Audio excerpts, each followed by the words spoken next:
We're calling back the business portion of our meeting. We've completed executive session, but there is nothing to report from it. So now we're going to start, and I'm going to ask Mr. Piccini, could you lead us in the pledge? Sure. Pledge allegiance to the flag of the United States of America, to the and to the republic republic for which it stands, one nation, under God, indivisible, with liberty and justice for all. All right. Emergency locations, please notice how you came in and retrace your steps as quickly as possible to get out in case of an emergency. There's also a door behind you if you need to use that.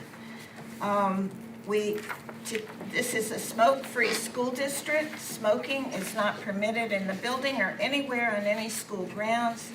It's also a hate-free and bully-free school district. So we have a board consent agenda. Can we do all this as an omnibus Yes, we can, arrangement to President Hayes. clean a lot of this off the agenda so we can get into the things we need to discuss? It'd be my pleasure. So that's the trustees say, listen carefully as I'm going to do the proverbial omnibus. So the administration recommends the approval of board consent items reflected in Schedule C1 through C3, G1 through G3, H2 through H11. I'm sorry, H2 through H7.16. I'll repeat, H2.1 through H7.16, H7.18 through H11.1, I1 and I2, I4 through I35. Okay. Go back on your age. Give me those numbers again. H2.1 through H7.16, H7.18 through H11.1. Okay. So, is there a motion to approve the items listed by the superintendent? Do you need to have them called out again?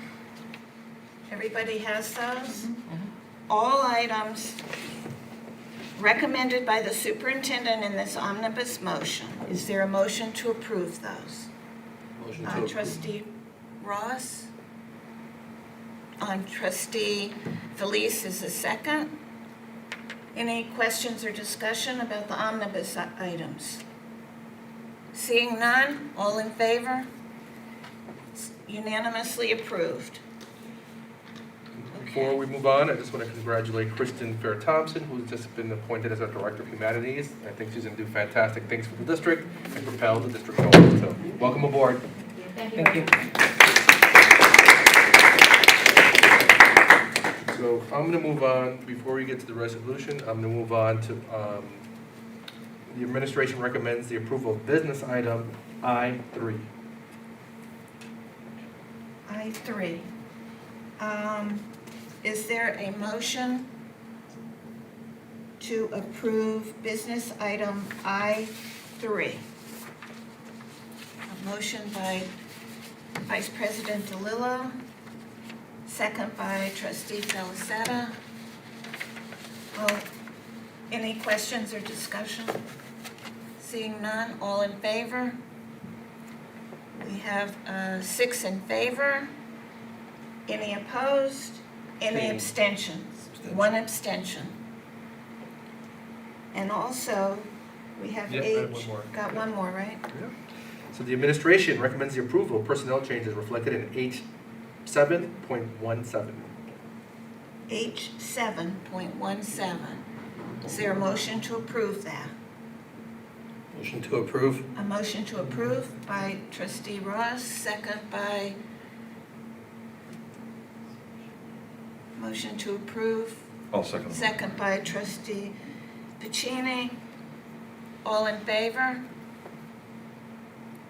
right, 6 in favor, any opposed, any abstentions? Abstain. 1 abstention. And now the, Resolution reflected in H1, I believe, the president, or I read the resolution. Is that false? Doesn't matter? I'll read the resolution. okay, Administration recommends the following action. Resolved, the Board of Education hereby abolishes 2.6 positions in the special education tenure area. Be it further resolved, the employment of the teachers having the least seniority in the system within the tenure area of the positions abolished shall be discontinued effective June 27th, 2025, to wit, see confidential Schedule A. could I ask a question before we proceed with your resolution? Sure. Shouldn't We're that be during doing it discussion? retroactive to June 27? That is correct. It's a correction. Okay.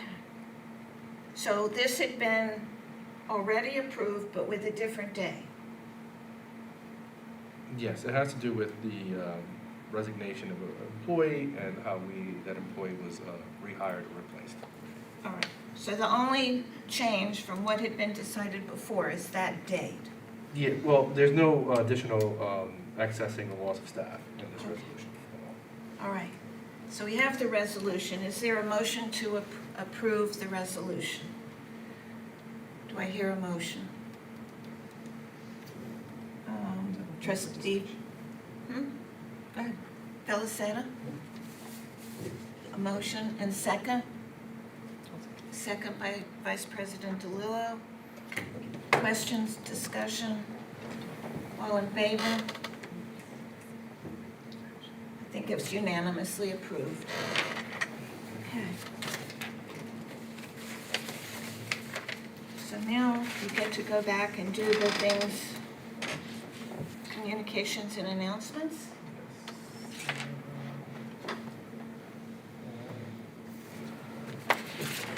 Thank you, President Haynes.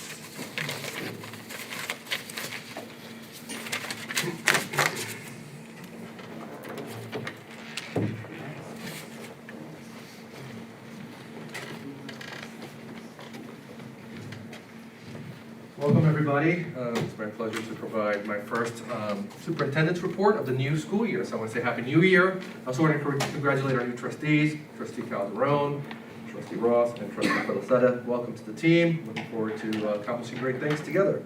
So I'm going to go right to my superintendent's report. First and foremost, there was a couple of more moving up ceremonies I had the pleasure of attending. First, I got to go to South Haven. They had several moving up ceremonies for our youngest learners, which is really cute. The kids sang, much to the delight of their parents. If any of the trustees got to attend it, you'd see what I mean by it just being really cute. Nora did a great job in the YMCA. We're looking forward to continuing the program in South Haven.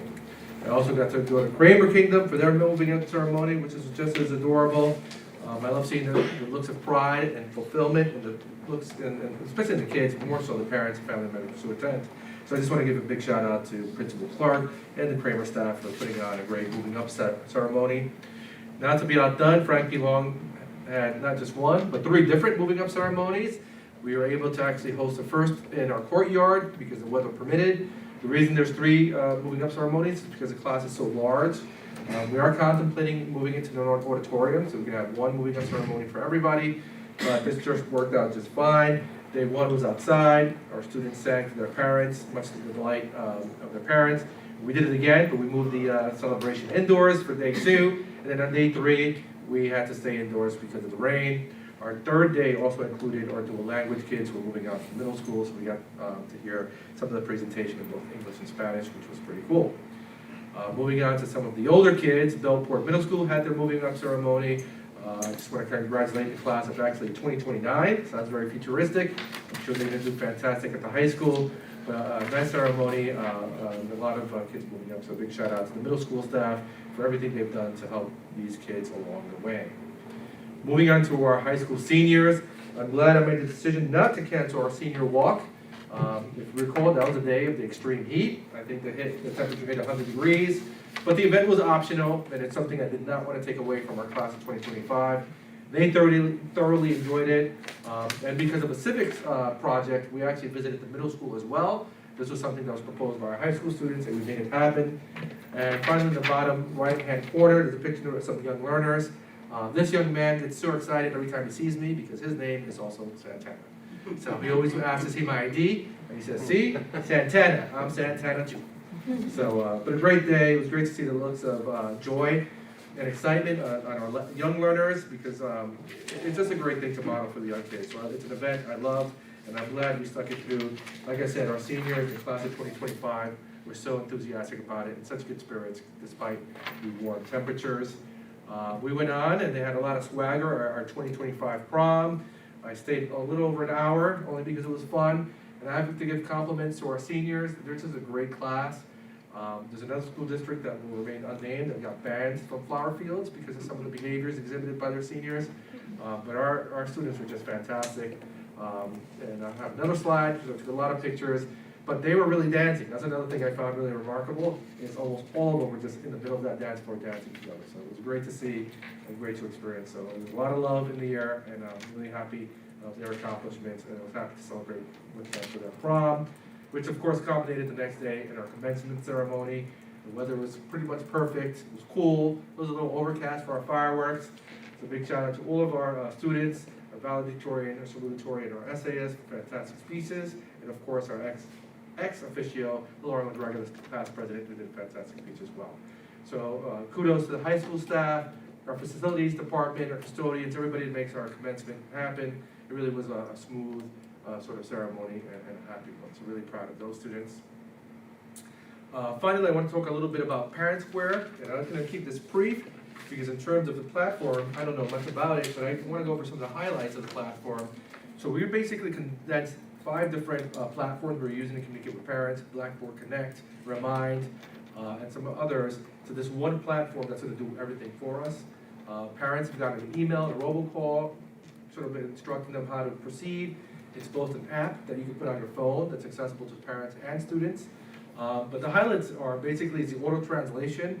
If a teacher puts a message into a parent that has selected to receive information in Spanish, the platform automatically translates it to them. So they send a communication via text, the parent will receive it in Spanish, for example, and when they respond in Spanish, the staff member will receive it in English. So it's auto translation, multimodal communication. Messages can be sent via phone, text, email, and also app notifications via the app on your phone. Auto rostering is fantastic because basically our enrollment through eSchool is automatically enrolled into Parent Square, but above and beyond what we currently have, we can also add our clubs, our teams, so that everybody in our district is using this platform to communicate to parents. And that's basically the premise. We don't want people using personal phone numbers or personal devices. Everything is going to be done through Parent Square. Students also have access to an app, which is Student Square. So teachers can send messages to them that are accessible to their parents. And we also have the ability to have community groups. That also went out in our community communication. That's basically for community members who want to receive messages or correspondence from the school district. They can join a South County community group, and they'll have access to that information. So I'm really excited to launch it. We're going to be providing training to our administrators and teachers, administrators during the summer, our teachers upon their return for Superintendent's Conference Day. But from what I hear from the several districts that use it, it gets really high grades, and it represents a cost savings. So we're really excited to jump on board with Parent Square. Also, another way to keep in touch is go on our website. There's a community portal, and yes, I'm getting to the point here, where you would get Blackboard Connect, but Blackboard Connect doesn't exist. Our social media links here on its homepage also doesn't exist. Superintendent's Corner is not located on this website because, as of today, we are launching a new website, which I want to showcase very quickly. And this is just a message you'll get when you first log on. I'll say don't show again. But if you look at it, it's a beautiful website. This is the home page. I want to give you a couple highlights of our new, besides it being aesthetically much more pleasing to the eyes. One of the things we do that's amazing, and I'll show you a little quick demo. On the top, if you look at this here where it says Espanol, this is Creole, and we have Urdu. You just click the button Espanol, the whole website translates automatically. And that's any of the material that's located on the website will translate automatically to the person perusing the website. So that's a big thing. So I'll go back to English. We try to make it as user-friendly as possible.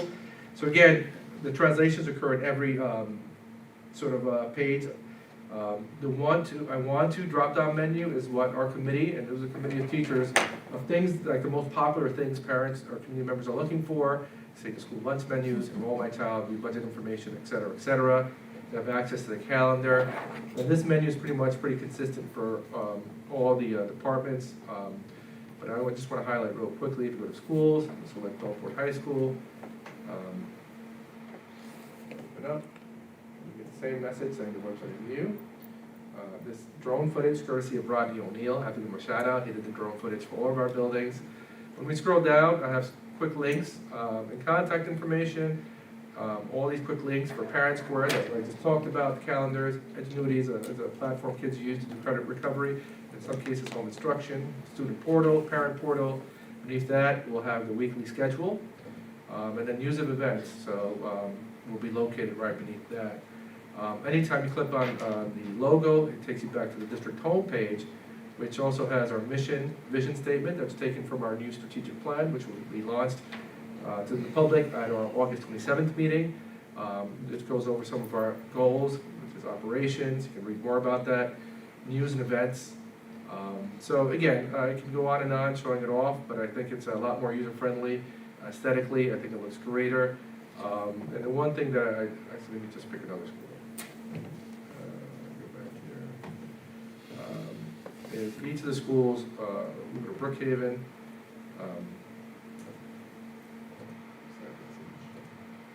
Yeah, some quick links. So basically, it's consistent layout, and then user events, and here, and then our programs, things that like we're proud about. So each of our schools will have a little tidbit about some of the things happening. On the district homepage, if you scroll all the way down, you'll see some programs highlighted, which is really fantastic. So obviously, this will be updated on a regular basis, but I'm excited to launch it. I think it's long overdue.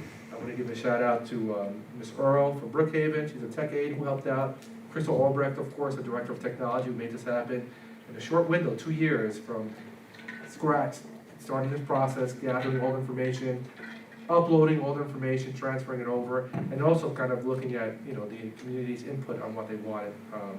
And again, just to look at our program, beneath the programs here, we have restorative practice, civic education, and you can see more if you just scroll right and left. So I think it's a great way to advertise our school district, to bilingual education, et cetera. So I'm excited to launch it. So by all means, log on to our website and check it out and peruse it, surf it. So this is kind of a thing of the past, which I'm happy to say. If you want to follow us, all of our social media platforms are also available on our website. Please log on. As much as we talk negatively about social media, it's a great way to sort of advertise all the great things we're doing across the district. And that concludes my superintendent's report. Just have a comment. Yeah. I just, we talked about this, I think, a week or two ago. When something that, like Parent Square gets launched or gets decided on, and it's gonna impact every single family and student in our district, board's gotta know about it sooner than when the robocall goes out. And I don't think, I'm not looking to micromanage the decision. I think it's great, I've heard great things about it, but I get robocall, find out about Parent Square, and I got people asking me, hey, what is this Parent Square thing? And the board doesn't know anything about it. So the 30 seconds that you did on there is needed to happen like a month ago. So I just think people are gonna ask us those things. So and I think everybody's been a board member long enough knows that the worst thing you want is somebody to ask you a question you don't know the answer to, because then you look incompetent. And I have to look back, because I was under the impression that it was placed in the board update. On the 26th, the robocall went out on the 23rd. No, I know that. Yeah. I'm saying prior to that. Yeah, I mean, and it's possible I missed it, but even that's something that probably should have been in your report a month ago. You know what I'm saying, versus just being in the board update, in my opinion. If anybody disagrees, they may, but it's just a feedback. I just want to double check. The notices on Parent Square, not just the emergency notices that go out by the robocalls, but also scheduling in the different schools of special events or special guests, or is there a way for trustees to be on this system so we get that? Yeah, you can log on. So I'll have Sarah send out the instructions so you can log on. Is there scheduled, parent informational meetings on how to do it, or videos? There's videos. We There's sent that videos. out in the Okay. robo email to the Gotcha. parents. So Is there going to be any in-person options for? I believe Ms. Wahlberg is gonna have an in-person option in the fall, if parents were interested. It's pretty user-friendly, and so it's, on the parents' end, it's very passive, you just have to log on. Most of the training's gonna occur for our staff. So we would It's do not that- very friendly for staff is the word, but from what people that I know that use it, but it's great for parents. The communication direct to teacher to parent is pretty good. Yeah, better than- and or you, as someone who just, is friends with someone who just switched from a Droid to an iPhone, who hates the iPhone, it takes some getting used to. Trustee Calderon knows what I'm talking about. But yeah, it takes some getting used to, but once you use it, it's actually a lot more user-friendly than Blackboard Connect and Remind. It was just so many different platforms. This is all one centralized platform to communicate. And then another follow-up on the new website. Yeah. Wasn't that logo designed by one of our students this year or last year? Yeah, he just graduated, yep. So one of our graduates last week Correct. designed that logo. It was voted on by the entire district, including adults. Thank you. And we recognize the kid, we recognize the We student. did. at the meeting. We did. So we've been using it for, oh my God, I want to say almost a year. Mhm. But you gave it top billing when you mentioned it, and you also said that when you click on it, it goes back to the home page. Correct. So if you get lost somewhere in the website, you can always get back to the home page by clicking the logo. And these pages also, they rotate, so the cover pages. So it talks about our goals, about Clip of Pride, so it's, we're excited about it. All right, thank you. Thank you.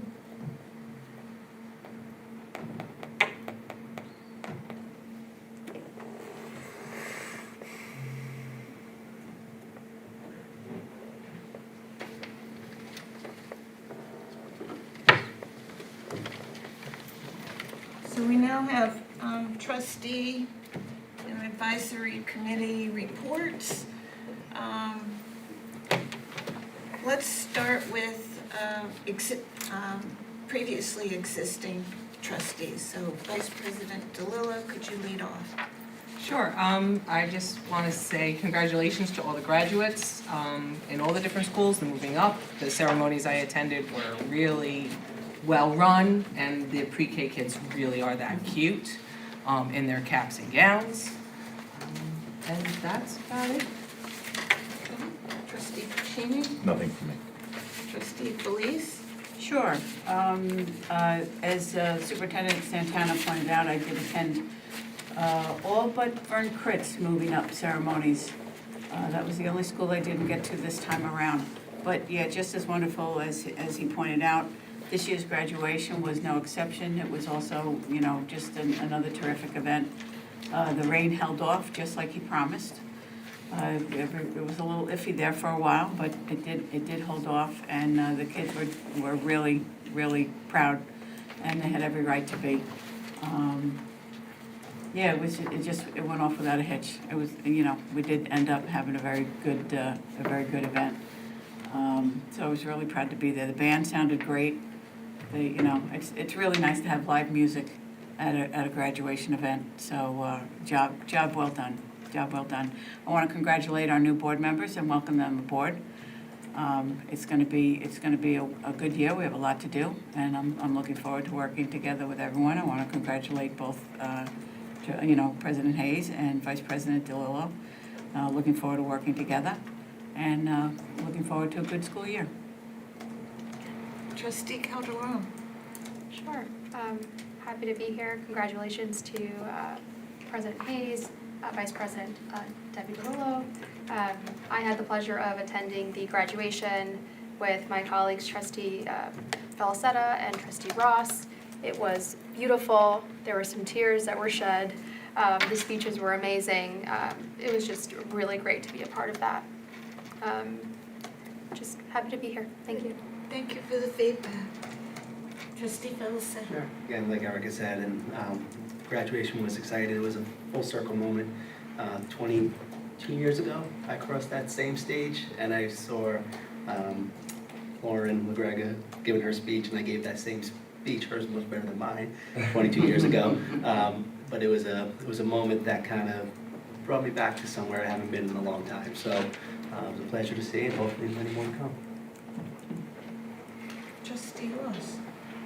Well, I got you beat, Rob. I was 30-plus years. I wasn't going to say that since there, but I got to attend as a father, so that was pretty exciting. So less is more at this point, so that's it. And I attended both the middle school and high school graduations, enjoyed both of them, but I did want to comment about the high school one where the assistant principal who announced the names had that so organized and her voice was so clear, even though her back was to me. I could hear the name of every student that was going to walk across the stage, and she had it paced nicely so that they could go through. So congratulations to both of the schools for 2 great events. And we're just going to do better and better from here. I think so. We did make some upgrades to our sound company. We switched companies. They were much better. And credit to Miss Ialucci for some of those names are even tongue twisters for me, but she really practiced them for months. And just to make sure she got them right. Okay. So, we come next to our public commentary. Do we have any cards? All right.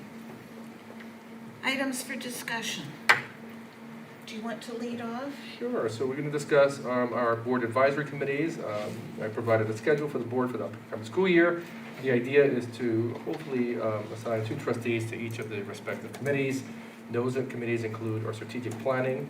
We're going to be launching a strategic plan, so just to give sort of a context to what that committee will be doing, it's just kind of monitoring the progress and looking at the strategic plan. Health and safety, teaching and learning, and finance and facilities are 4 advisory committees. Okay. So that sums up how we've handled advisory committees in the past. And I'm going to jump and do a little side comment because you have down here board retreat, new trustee on board, and other items like that. I'm hoping we'll have an opportunity for the board to discuss how we're actually using the advisory committees and to see if we can make that function better and also have the benefit of having the presentations that are made in the advisory committee setting by our staff members, have those made before the board on a regular basis. So these are topics I'd like to see for discussion. But right now, just to be in a holding pattern, we've got these 4 committees. And if we've got, is it okay with the board to just go ahead and have 2 or 3 members assigned to each one? And with the idea that we will have discussion in the future about how to make all of this work better. So, Another thing, I'm sorry, but basically what he said kind of gave me an idea. Let me know if you're open to it. I am jumping to item 5, board retreat, new trustee onboarding. I do want to recommend to host a retreat for us just to talk about some of those structural things that you're discussing, our advisory committees. So I don't know if that's something or discussion to be had at a retreat where perhaps we could talk about the committees and their purpose, and so that especially our newer trustees could kind of say, hey, this is something I'm really interested in, I want to do, because they don't meet until, in many cases, to the beginning of October. So there is some time. so maybe we'll just hold that and we'll have an omnibus retreat or Right. whatever you want to call it and include that as part of the discussion. Yeah, in my update, I'm going to be proposing 5 dates that range from July 23rd to August 7th, just to have the trustees get together as a whole. In terms of onboarding, I'm going to try to schedule for something for the new trustees, where we just kind of give materials that are kind of to the boilerplate sort of things that trustees receive that supplement, the mandated training that new trustees get. So that's going to be separate from a board retreat with the entire team. So just to confirm though, for all our new trustees, have they had the opportunity to register for the mandatory training or I'm not sure. not? Okay. It was only Well, approved tonight. Yeah. keep an eye out because our clerk will Yep. be sending notice of that. Okay. So, So, building, So you're comfortable with not, we'll hold it? Yeah, I think until it's better to talk assignment about it just later. in terms, we're not conducting business, it's more informative, that's kind of a purpose of retreat, and just to talk about what the, sort of the purpose of the committees are, the advisory committees, and see what the interest is in the trustees, so that the decision's more informed.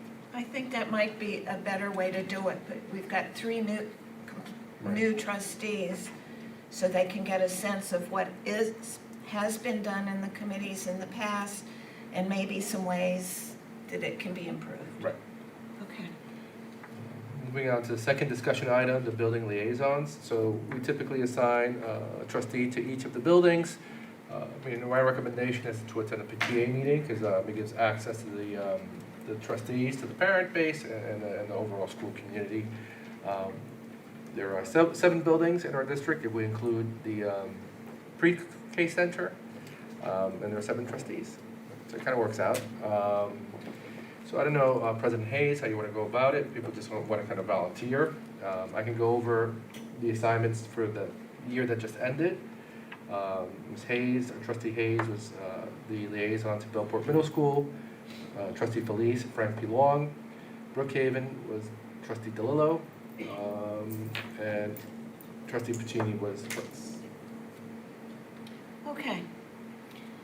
So, should we just go around and people can pick a school? And why don't, you know what, I'm gonna do it in order of seniority in terms of service on this board. So, Mr. Puccini. I'll take the high school. I'm sorry, which school was it? The high school. Okay. Trustee Felice. I'd like to stay with Frank P. Long. Okay. And I'm next, but I'm gonna take what's left over. So then we go to Vice President DeLillo. I would love to stay at Brookhaven. Okay. All right, now we've got, how am I gonna organize this? It's not by length of service. I have a choice, but. Alphabetical. Let's see, by first name, Trustee Ross. Bellport Middle School. Sorry, which school is that? Middle school? Okay. And Trustee Calderon. Your choice would be Kramer Street, Vern Prince. and Vern Chris. Or South Haven. And What's that? Okay, it's South Haven. South Haven, oh, the pre-K, because it's so cute. All right. Okay. So this doesn't preclude you for attending like PTA meetings at any of our buildings. Right, but, and Trustee Felicetta. There's 2 left with Kramer and, Kramer and Prince. I guess as a Kramer kid, I guess gotta go Kramer. Go back to the kingdom. Kramer. So I will do Vern Kritz. Do you know where your tile is? I think I do, actually. I'm not gonna go look at it. I love when people come in and try to find their tiles. I totally forgot about that, you said that. Yeah, it's there. Oh, I think it is, yeah. Yeah. All right. Thank you. So moving on, we have a second reading for our students and personal electronic devices. This is our policy that sort of governs our new cell phone mandate, or prohibition, I should say. And just so you know, our policy committee looked at the policy, as well as 2 committees that were made up of stakeholders, K to 5 and 6 to 12. And that was on top of the comments that came out of the strategic planning Correct. process, which also included that topic. Correct.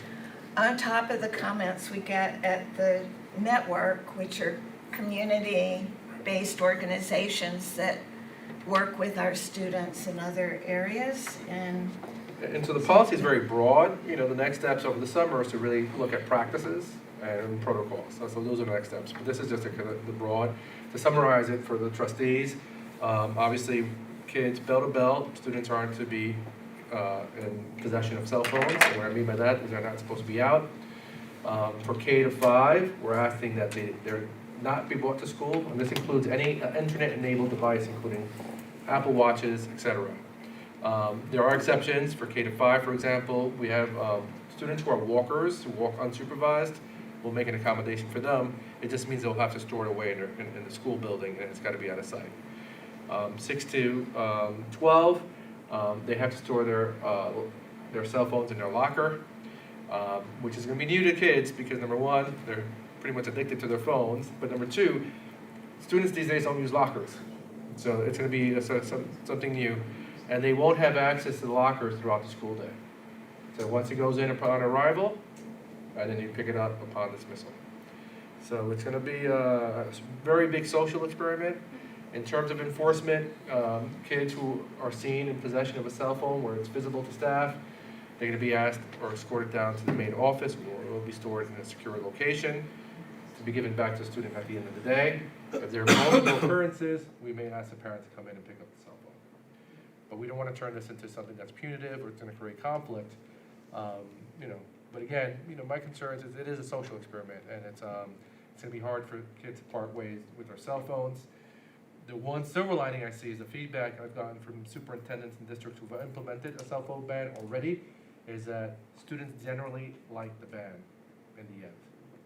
And so when you think about the benefits in terms of their ability to concentrate in class and achieve, huge. And so much of the sort of conflicts we deal with are born on their cell phones and on social media. So we're hoping that sort of diminishes. Obviously, they have their phones after school, so we're not totally eliminating it. But we're looking forward to sort of seeing this implementation. And my hope is eventually, students are just going to be conditioned that, no, we don't use cell phones in school. But it's going to take some time to get there. One of the concerns that came out of the policy committee had to do with the ease of enforcement, so that, part of what's behind all this is so that students have more focus in the classroom and it's a less strain on teachers. So the policy as drafted now, that meets the criteria of enabling teachers not to have their time and effort drained here, and there can still be enforcement of it. Correct. Okay. And because it's a second reading, don't we have to vote to approve it tonight? That is correct. They mandated that we adopt the cell phone policy by August 1st.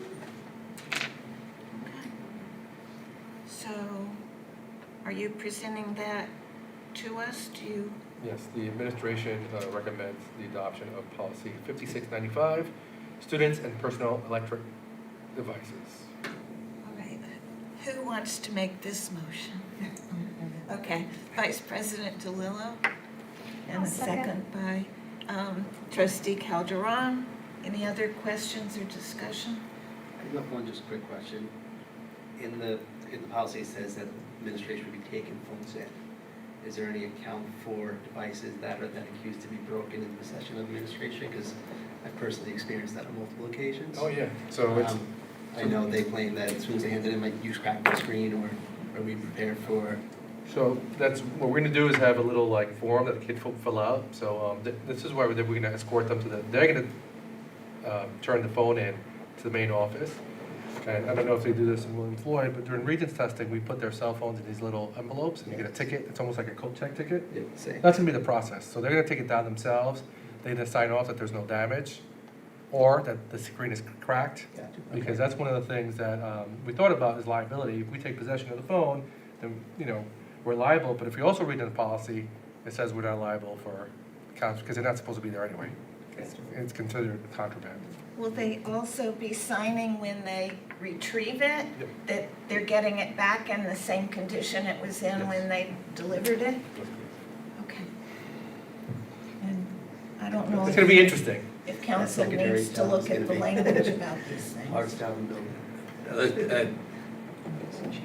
There's a roller coaster coming because none of those phones are owned by any of those kids. Those phones are all owned by their parents, and we're asking those property to be surrendered to the school.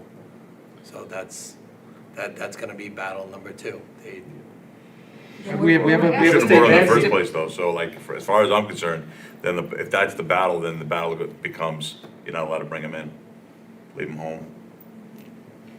So the parents sent the kid in with the device they're not supposed to The have. kids aren't gonna be a problem, the parents are gonna be the No, problem. that's the parent. Yeah. Potentially. And that, but that, the only reason I didn't bring that up is that, you know, we prepare, we're gonna, you know, our staff is gonna need assistance and backup to take care of how that arises. Yeah, and that'd be an administrative function dealing with a parent that might be not happy about their phone being in the main office. But we have a motion, it was seconded. It's now gonna be up to administration to implement it. Okay, all in favor? This is unanimously approved. So it's a new era in public schools, and just to give some quick context, you know, we gave up the battle years ago because it was a fight that we were losing. And so we started incorporating cell phones into daily instruction with platforms like Kahoot and all these other types of things that we use. But then social media came around, and then the psychological effects of the phones started becoming more apparent. So when we engage in our strategic planning process, the overwhelming sort of input from those parents that participated is, please take the cell phones away. And it also enables us to deal with emergencies more efficiently. There's a lot of benefits to it. I plan on hosting something in August for parents, invite them to come in and just talk about it, so they can kind of air their sort of concerns if they have any. So I can talk about like the impact on, like, for example, if God forbid, one day we have to have an actual lockdown and a real emergency, how that's gonna work, and how cell phones actually work to the detriment of our ability to respond in an efficient manner. A little revolution is good for the soul, but it always comes with a few bumps and bruises. Oh, yeah. The road to purpose is not paved in comfort. All right. So it goes on to our next policy. It's a first reading. This is policy 8118. That's just a new policy that is consistent with the new state mandate with regards to extreme heat condition days. And this is just first reading, so it's just for the board to be familiar with it. Yep. And over time, if there are issues, raise them with your office, and Correct. if need be, it'll go back to the policy committee? Correct. Okay.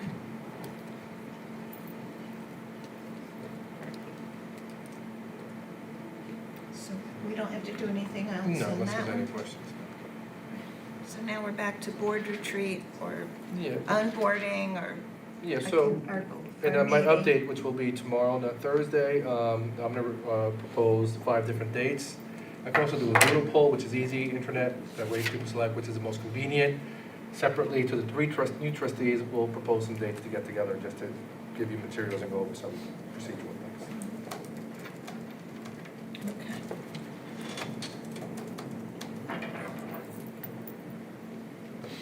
All right. Consent. Business. No public commentary? Closing remarks? Trustee Felicetta? Excited to be on board. I think it's, hopefully a good year going forward. Trustee Ross? Yep. No? Okay. Trustee Calderon? Look forward to working together. Trustee Felice? Just as the superintendent said, he was thinking of putting, you know, a workshop together for parents. I was having lunch with friends today, grandparents, again, and they're concerned about IA and what's coming, and they don't know it. AI. AI. AI, oh, I said it backwards, yes, okay. I wrote AI and I said IA. See how Yeah. concerning it is? But they're concerned about what it is, and, you know, and they're afraid of it, and yet they know it's the future. And just a thought that maybe there's something you could do for the community to educate them and allay their fears, or educate them, something. It's already been used in classrooms. We've provided professional development for teachers. You know, it's an amazing tool and a terrifying tool all at once. And so it's pretty ubiquitous. I spoke to some high school students about their usage of it, and, you know, the appropriate use is use it as a tool. You know, to me, like, moving forward, the way it's evolving and accelerating, I don't know that we'll need like tutors in the future. When we have these bots that are able to help kids and break things down for them. So, you know, my son's an electrical engineering major. He uses it for his major when he gets caught up on some coding or something that's just a little bit complex. And it's not cheating, it just helps him navigate it, so, but it's, we all use it, professionals use it, so I do think that it's something you can see more. We want to sum it up, a couple of years ago, coding was the hottest thing for people to go into for jobs, and it's going to be Not anymore. obsolete in about Yep. 2 years. Right, It's just a thought, yeah. okay? Maybe we can put some thought It into it it. fits into what we were talking about earlier in terms of maybe restructuring our advisory committees and maybe having some presentations on a regular basis. That's a topic that could be another presentation. 100%. So, thank you. All right, a motion to adjourn. Motion to adjourn? Yes. Trustee Ross, second by trustee Calderon. All in favor? It's unanimous. See you next time. Okay.